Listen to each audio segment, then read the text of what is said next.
So we've talked a little bit on this channel already about the rumors, the leaks about the upcoming Google Pixel 7a, and in this video we're going to talk a bit more about the camera sensor that is reportedly coming to this mid-range phone, hopefully sometime in the spring, coming up very, very soon. We're going to dive into some numbers and really try and talk about how big of an improvement this sensor is actually going to be. If you don't know, basically the rumor is the Pixel 7a is going to be using the 64 megapixel Sony IMX787 sensor. Okay, so how does that compare to the 50 megapixel GN1 in the Pixel 6 and 7? And then how does that compare to the Pixel 6a's very, very old Sony IMX363? Sorry, I'm referencing things here because these are a lot of things to remember. And we're going to reference these things even further because I used the magic of Bing's chat service to just simply put together some really beneficial information here. So we're going to go over this really quickly. So the ISOCELL GN1, that is what is in the Google Pixel 6 and Pixel 7. Like I said, it's a 50 megapixel sensor, okay? It's got 1.2 micrometer pixels and a 1/1.31 inch overall size. That's how big this sensor is. If that doesn't make any sense to you, think of that as being about 3/4 of an inch. I guess square is probably how they're measuring that. It's a 3/4 inch sensor, okay?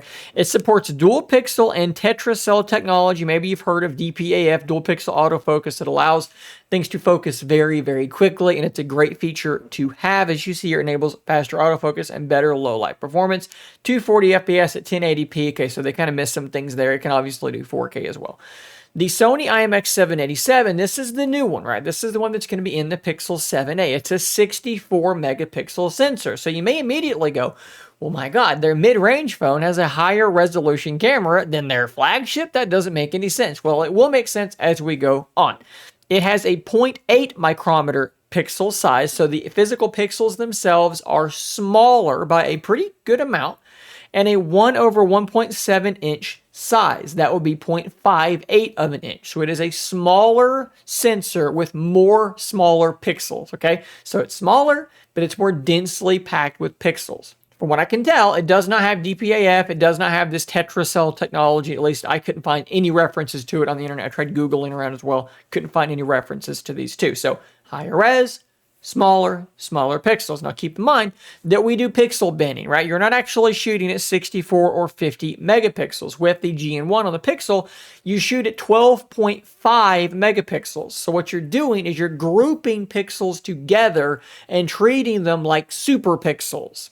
And when you do that on the Pixel 6 and Pixel 7, you get virtual pixels that are 5.8 micrometers. They're much, much larger than the 1.2. They are individual. If we assume that this 64 will be binned down to around 12 megapixels, you'll probably be binned down to somewhere around 4 micrometer pixels. This is still very good, but as you can see, when you start to break this down, the pixel size, the sensor size, the GN1 with the features as well, like DPAF, the GN1 still is looking like the superior sensor. This makes a ton of sense. Now let's compare this to the IMX363 that is in the Pixel 6a. It was also in like every Pixel for the last 47.5 years. It is a very old sensor. It is only a 12, let's see, where is this written down here? 12.2 megapixel sensor. And of course, it's just 12.2. We're not binning down. That's just where it is. Now, you may see here, the IMX363 has a 1.4 micrometer pixel. And you think, wow, that's bigger than the 0.8 in the IMX787. It's bigger than the ones in the Pixel 6 or the Pixel 7a. Well, yes, that's true. But again, don't forget, we're binning. So the Pixel 7a will bin down to around 4 micrometers, much, much larger than what we had in the prior Pixel 6a. And on top of that, 1/2.55 inches is only about 0.39 of an inch. This is a much physically smaller sensor than what we're getting in the 7a. This is going to be a much, much better sensor. And you'll see that Bing actually rightly mentions here this last paragraph. These differences mean that the IMX787 can capture more details and dynamic range, especially in low light conditions, but it may also produce more noise and require more processing power. Don't worry, our processor is more than powerful enough.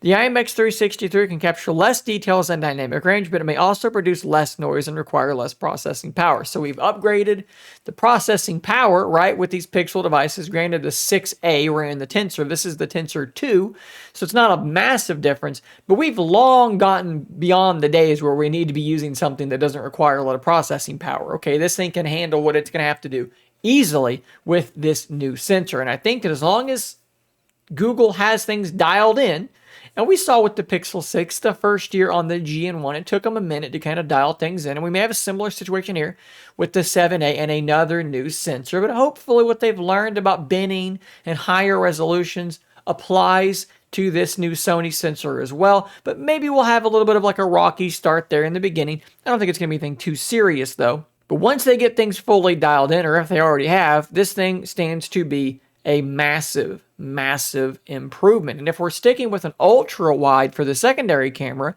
having something that is much higher resolution is going to allow you to digitally crop in and do a digital zoom much better than you could before. So, short video, don't have much more to say about it. Overall, the 7A hardware, the 7A camera hardware more specifically, looks like a massive upgrade over the 6A, but doesn't look like it's quite going to match the 6 and 7. For those that are saying, well, why would I buy the 7 if the 7A is here for cheaper? Well, because the 7 is still going to have superior hardware. In particular, we're talking about the cameras, still going to have better camera hardware. So hopefully that answers that question to some degree. Guys, subscribe for more content just like this. More Pixel content coming. I should have the 7A in here somewhere as long as Google hasn't kicked me out of Team Pixel and they agree to send it to me. We'll have all that content coming very, very soon. I'll see you on the next one.